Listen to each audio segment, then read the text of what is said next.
So hello and good evening सभी को। तो welcome back to my channel. बहुत अच्छा लग रहा है आपसे मिलके। और हो सकता है सॉरी इतने दिन काफ़ी कोई वीडियो नहीं बन पाया, थोड़ा सा पर्सनल इशू की वजह से मैं वीडियो नहीं बना पा रहा था।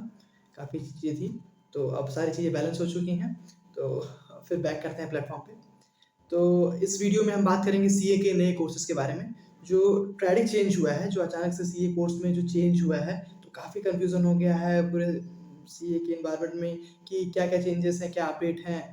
तो उसके रिगार्डिंग इस वीडियो में हम पूरी डेप्थ नॉलेज लेंगे और जो मेजर चेंजेस हैं, उनके बारे में बात करेंगे। तो सबसे पहले हुआ क्या कि 3 जुलाई के करीब 3 जुलाई 2020 में जो आईसीएआई ने ड्राफ्ट पास किया, ठीक है? 4 जुलाई तक ड्राफ्ट पास हुए, उसमें ये बताया गया कि कुछ चीज़ें चेंज करनी है सीए स्कीम में। और ये बहुत बेहतर है क्योंकि सीए स्कीम सॉरी सीए एक ऐसा प्रोफ़ेशन है जिसमें सारी चीज़ें रेगुलरली बेस पे चेंज होती हैं अकॉर्डिंग टू टाइम। और ये बहुत बेहतर है अगर अदर प्रोफ़ेशनल कोर्सेज़ हैं या फिर अदर जो इंजीनियरिंग बैकग्राउंड या फिर उन लोग में सेम जो हिस्ट्री रिपीट होता है वही पढ़ना होता है, लेकिन हम लोग में ये बहुत बेहतर है, तो इसको हमें एक्सेप्ट करना चाहिए। दूसरी चीज़ ये कि जो ये स्कीम जो है वो प्रपोज्ड है, ये भी पास्ड नहीं है। तो ये ना सोचें कि यही चीज़ें इम्प्लीमेंट हो चुकी हैं, ये इम्प्लीमेंट हुआ नहीं है, अब इसमें टाइम लगेगा। हो सकता है इम्प्लीमेंट हो जाए, नो डाउट। तो हम इसके बारे में बात करते हैं, इसके बारे में मैं आपको जानकारी देता हूँ। उसके बाद क्या आपका सिनेरियो रहा, क्या आपको जान के अच्छा लगा, उसमें आप फीडबैक दे सकते हैं, जिसका टाइमिंग अभी चल रहा है।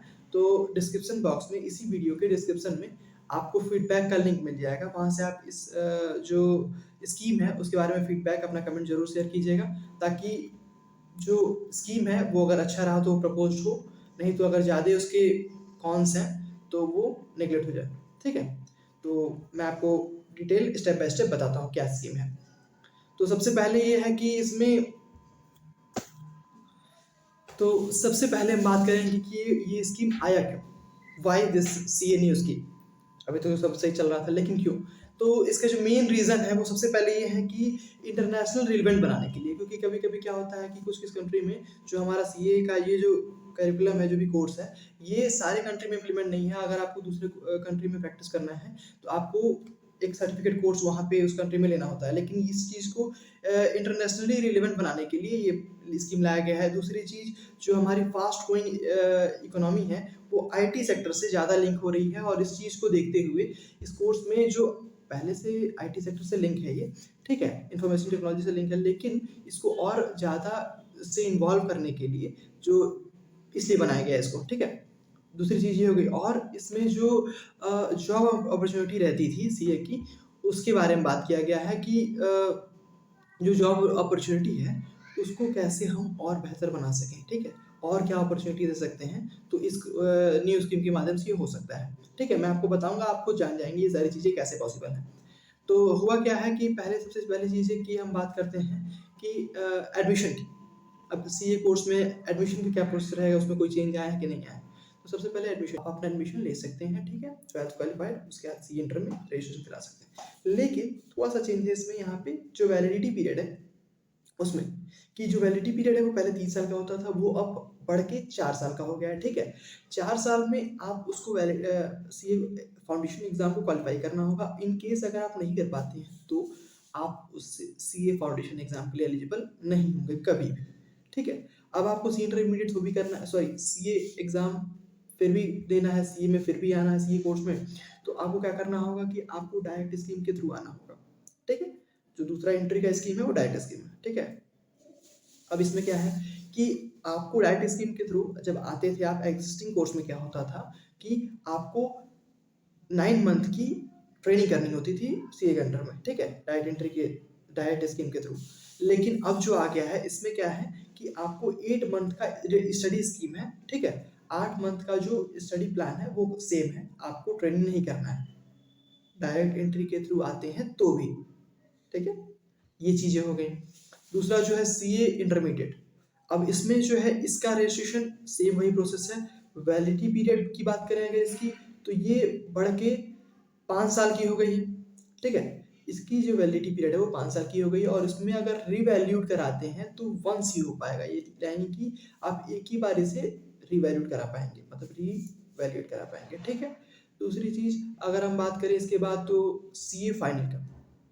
सीए फाइनल का जो है वो रजिस्ट्रेशन के बाद ये 10 ईयर तक वैलिडेट है, ठीक है? 10 साल तक ये वैलिड रहेगा। उसके बाद अगर आप इसे वैलिड करा सकते हैं, इसकी लिमिट नहीं है, ठीक? तो ये चीज़ें हो गई एडमिशन क्राइटेरिया के बारे में। अब हम बात करते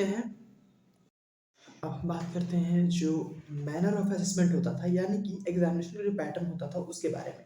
होता क्या है कि अभी तक जो स्कीम थी वो फाउंडेशन लेवल पे तो सेम थी। फाउंडेशन लेवल में क्या था कि 4 पेपर थे और 2 सब्जेक्टिव 2 ऑब्जेक्टिव, ठीक है? तो सेम वही पैटर्न है, बस इसमें थोड़े से चेंजेस हुए हैं। जो बीसीआर और बीसीके 2 पेपर होते थे, ठीक है? उनको हटा दिया गया है, ठीक है? उन पेपर को हटा दिया गया, बाकी सेम 4 पेपर हैं, वो 2 सब्जेक्ट बस हट चुके हैं, ठीक है? आप इसको माइंड में रखिए। अब आते हैं सीए इंटरमीडिएट के लेवल पे।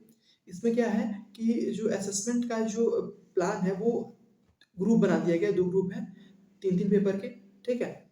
इसमें 6 पेपर होंगे टोटल, 3-3 के 2 ग्रुप, ठीक? 3 पेपर के 2 ग्रुप। उसके बाद जो कुछ पेपर में ऑब्जेक्टिव आता था जो कि 30% होता था, आपको पता होगा जो एक्जिस्टिंग स्कीम के स्टूडेंट हैं उनको, कि 30% के क्राइटेरिया के हिसाब से 70 का डिस्क्रिप्शन और 30% का ऑब्जेक्टिव आता था, जो कि अब सारे पेपर में लागू हो जाएगा।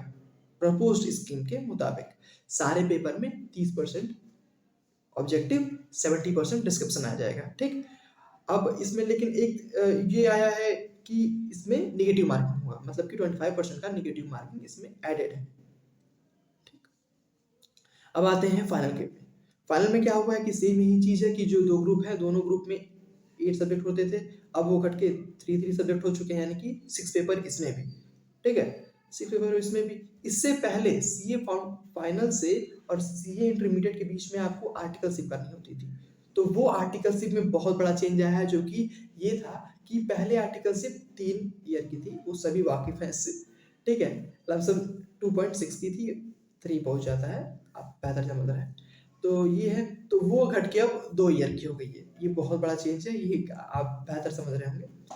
और इसके बाद जो स्टाइपेंड का जो क्राइटेरिया है वो 100% बढ़ गया है, यानी कि अगर स्टाइपेंड 2500 था तो वो अब 3000 हो जाएगा। तो उतना ज़्यादा नहीं है, बट आप बेहतर समझ रहे हैं कि कितना ज़्यादा है, मतलब वो क्या क्या वैल्यू रखता है, ठीक है? तो वो 5000 हो जाएगा, अगर 1500 है तो 3000, 2500 है तो 5000, ठीक? अब हम बात करते हैं पासिंग क्राइटेरिया की। पासिंग क्राइटेरिया में क्या हुआ है कि पासिंग क्राइटेरिया जो है तीनों लेवल पे, उसके बारे में बात करते हैं। Passing criteria CA foundation level पे, सीए फाउंडेशन लेवल पे पासिंग क्राइटेरिया जो है वो अब हो गई है 50%। पहले क्या था कि इंडिविजुअली आपको 40% लाने होते थे इंडिविजुअल सब्जेक्ट में, और एग्रीगेट 50%। अब वो बढ़ के इंडिविजुअली और कंबाइंड, ठीक है, एग्रीगेट 50% हो गया है, यानी कि आपको इंडिविजुअली 50% लाने होंगे एक सब्जेक्ट में, और टोटल एग्रीगेट भी 50% लाने होंगे, यानी कि अगर हम स्पष्ट शब्दों में कहें तो ओनली 50% रिक्वायर्ड फॉर पासिंग, ठीक है? दूसरी चीज़, फाउंडेशन इंटरमीडिएट लेवल पे और फाइनल लेवल पे ये चीज़ें नहीं है, वो सेम वही 40% क्राइटेरिया है, 40 और 50, ठीक है?